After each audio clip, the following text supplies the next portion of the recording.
2026 সালের নির্বাচনের আগেই রাজনীতির মাঠ গরম। 11 দলীয় জোটের আসন ভাগাভাগির চূড়ান্ত তালিকা প্রকাশ, যেখানে 179টি আসন নিয়ে একচ্ছত্র আধিপত্য দেখাচ্ছে জামায়াতে ইসলামী। কিন্তু বাকি দলগুলোর ভাগে কি জুটল এবং ইসলামী আন্দোলন কি শেষ পর্যন্ত এই জুটে থাকছে? এই সব প্রশ্নের উত্তর জানবো এখন।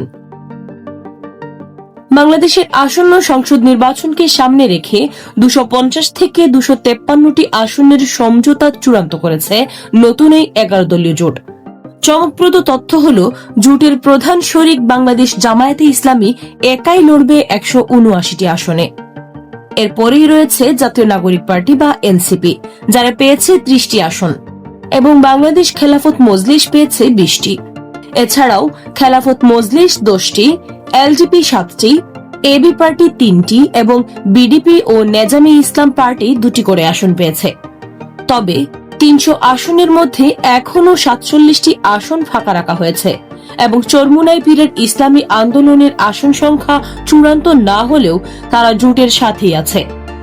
রাজনীতির এই সমীকরণে আপনার কি মনে হয়, এই জোট কি আগামী সরকার গঠন করতে পারবে?